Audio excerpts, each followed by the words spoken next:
Esi sveicināts! Šodien pastāstīšu, kā notiksies nometnē Dvēseles zieds mūsu nodarbība saistībā ar krāsu terapiju, aurasomu. Te tu redzi visu to manu, kā saka, draudzenīšu un pudelīšu klāstu, kas ir jau šobrīd 124 pavisam kopā. Un katra pudelīte ir par kaut kādu tēmu, katra krāsa ir kā tādi burti, un tad saliekot kopā krāsas, mums veidojās teikumi, un tie ir tavas dvēseles teikumi. Un es esmu gids vai tulks, kas atšifrē šos teikumus. Nu, un šodien es izvilkšu savus burtus, savas krāsas.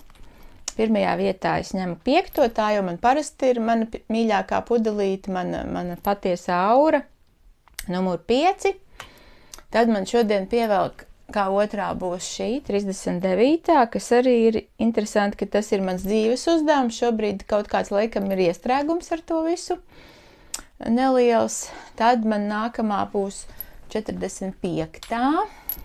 Tas ir šeit un tagad.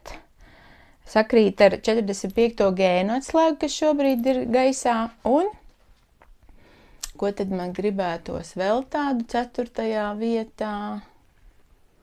Nu, man gribas šo te. Tātad es izvelku ar tādu sajūtu, ka man pievelk uzrunā saista, aicina māja, varbūt lec virsū kāda. Un es daudz nedomāju, jo, protams, ka es daudz par viņām zinu, bet es nemēģinu prātu šeit iedarbināt, vienkārši ar sajūtām to izdaru. Un, nu, šāds ir mans šodienas, kā teikt, mana izvēle. Un tad es arī pielikšu klāt kārtis, lai jūs redzat. Un mazliet par katru kādu teikumu viņu vēl pateikšu. Tātad pirmā mums ir hierofants, skolotājs. Vēl pudelīte saucās saulēkts saulriets. Tas ir mans, pamatstāvoklis. Tā kā es esmu arī zināmā mērā, enerģētiskais donors. Un man patīk cilvēkus iedvesmot un pacelt un palīdzēt atcerēties, kas viņi tādi ir paši.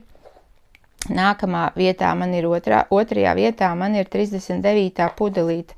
Tas ir leļu meistars, vai otrs nosaukums viņai ir Ēģiptes pudelīte. Un tad šobrīd apakšā ir zelts, augšā violetais. Tātad mana šī brīža problēma ir, kad es ļoti gribu kalpot, bet man nav īsti kam to atdot, jo tas pieprasījums šobrīd ir tāds, kāds viņš ir. Katrs ir pats ar sevi aizņemts. Un es neesmu nodarbināta tik lielā mērā, cik man gribētos. Un zelts ir kaut kādas iracionālas bailes, iespējams arī par to, kad es nevaru sevi realizēt, jo zelts ir dvēseles krāsa, un tas man mazliet ir pakāris arī, jo kopā saskaitot cipariņus, mēs nonākam pie 12, un tas ir pakārtais. Tā kā es esmu zināmā mērā uzkārusies, pakārtais, jā. Un kopā vēl saskaitot ir 3, un 3 ir sieviete materiālās pasaules radītāja. Nu, lūk, un tas arī man visdziļākajā plānā. Tātad man šobrīd trūkst tā manis pašas plūsma, kā lai es varu, plūst kā upīte, kur, ja ir upīte, viņai ir vajadzīgi krasti, jā. Un tas ir tas, mans arī tas dziļākais dvēseles uzdevums, kas man šeit ir jāpaveic uz zemes, kā es jau saku, to izgriezt to savu platumu. Šobrīd man ir tāds stāvoklis, ka es esmu starp pasaulēm un acīm redzot notiek kaut kāds process, kas mani formē tam tālākajam. Tad šeit un tagad 3. pozīcijā es esmu izvēlējusies šodien pudelīt, kas saucās mīlas elpa. Tas ir ļauties visam, kas ir, arī tas, kas varbūt man tik ļoti, šobrīd varbūt nepatīk, man vienalga tas ir jāpieņem un jāpieņem un jāiemīl un jāļaujās tam procesam, kāds viņš ir.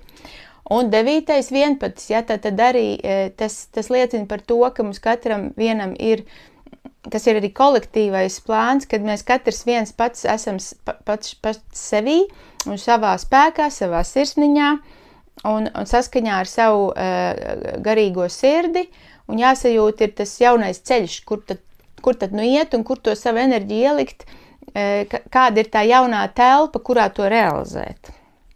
Jo redziet, man ir 2 tirkīzi, ja? Un tirkīzes ir šī te arī tie sevis meklējumi un arī radošums, kā sevi radoši izpaust. Un visbeidzot, nākotnes pudelīte, kas ir 4. tā ir 93. Un tas ir ansītis. Ansītis ir no vienas puses, tas ir no ansīšu grietiņas, brālītes ansītis, ja? Zinat, ko grietiņa izglāba, ja? Tas ir tāds arī, tā ir atpūtas tāds, kombinācija, ka tu no vienas puses arī tā ir tā plūsma jau, kurā es gribu nokļūt, ja? Un te jūs redzat, ka ir šī te pārība, kad vīrietis un sieviete, arī ar spārniem, bet ka viņas skatās vienā virzienā, ne tik vien, katrs pats sevī, bet jau viņiem ir kaut kāda koprada, ja?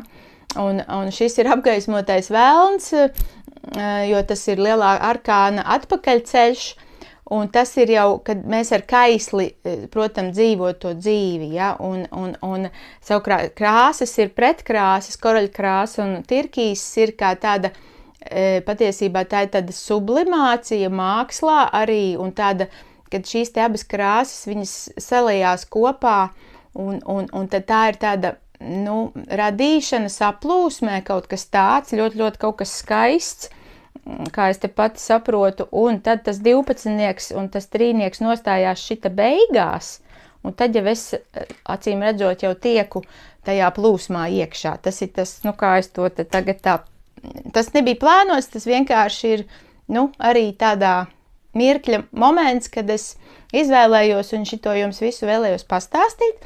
Un ja jums tas viss interesē un gribas pētīt vairāk, jūs varat arī pie manis nākt un uz konsultāciju, bet visvairāk es jūs aicinu pievienoties nometnei, kas notiks no 28. līdz 29. jūlijā.